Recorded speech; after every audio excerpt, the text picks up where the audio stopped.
अयोध्या में प्राण प्रतिष्ठा के बीच हैदराबाद के सांसद एमआईएम प्रमुख का एक बयान चर्चा में है। उस बयान के ऊपर काफ़ी गर्मागर्मी भी हो रही है। वीएचपी का ये तक कहना है कि उनके ऊपर कानूनी कार्रवाई की जाएगी। बयान ये कि युवाओं को उन्होंने अपील की है कि वो अपनी मस्जिदों को आबाद रखें, ऐसा ना हो कि उन मस्जिदों को भी उनसे छीन लिया जाए।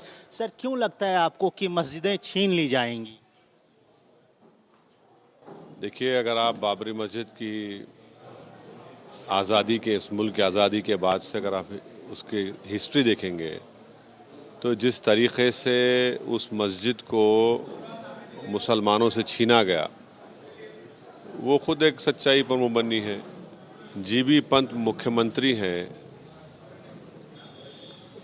रात के अंधेरे में वहाँ पर मूर्तियाँ रख दी जाती हैं और बजाय उसके कि उसको जो लोग रखे उन पर एक्शन लेते, आपने मस्जिद को बंद कर दिया। फिर उसके बाद जब वहाँ पर नायर साहब डीएम थे, उन्होंने वहाँ पर पूजा शुरू करा दी और वही नायर साहब जनसंघ के एमपी बन गए बाद में। हाँ, फिर आप 86 में बग़ैर मुस्लिम पक्ष को सुने आपने 6 मिनट में जज साहब ने 26 पेज का ऑर्डर दे दिया, जबकि उस वक्त कोई कंप्यूटर नहीं था। फिर जज साहब अपनी किताब में लिखते कि मुझे ऊपर से इशारा मिला क्योंकि काले बंदर ने आकर मेरे घर की दीवार और कोर्ट की दीवारों पर बैठ गए। बूटा सिंह साहब शिलान्यास कर दिए।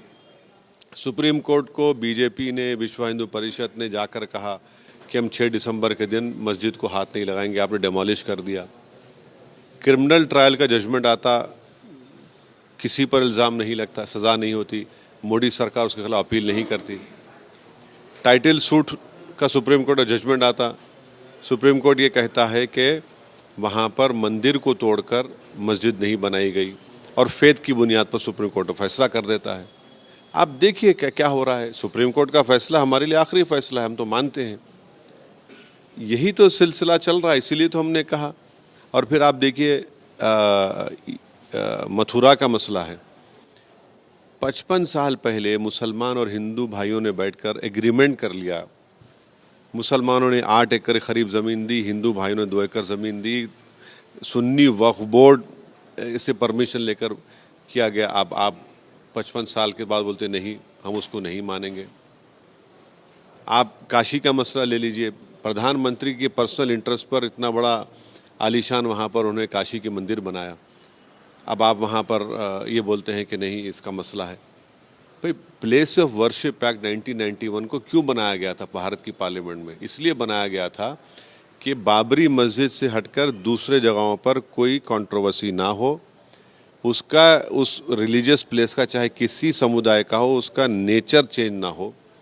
और उसके बावजूद भी हम सब देख रहे हैं। तो भाई, सरकार की जिम्मेदारी है या नहीं है कि वो स्टैंड बाई करते कि हाँ, ये place of worship act parliament का बनाया हुआ है, अब किसी रिलीजियस प्लेस का कोई कंट्रोवर्सी नहीं होगी, उसका कैरेक्टर या उसका नेचर चेंज करने की कोशिश नहीं की जाएगी।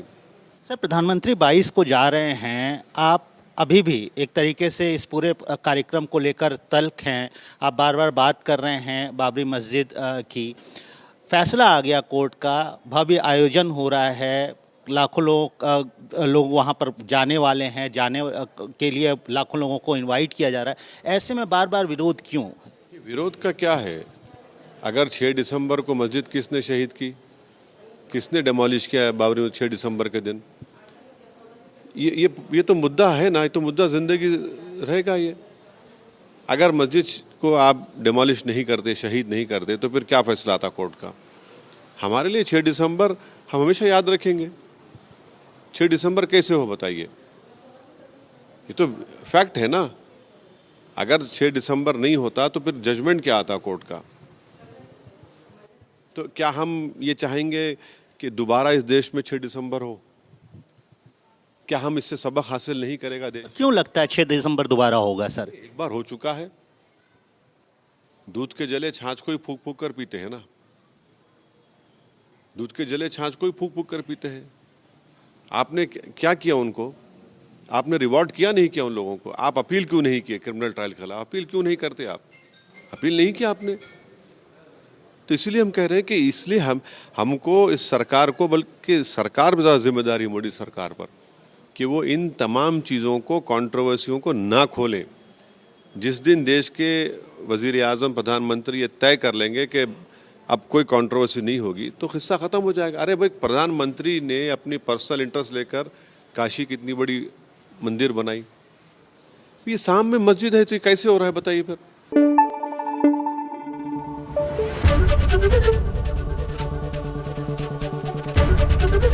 एबीपी न्यूज आपको रखे आगे।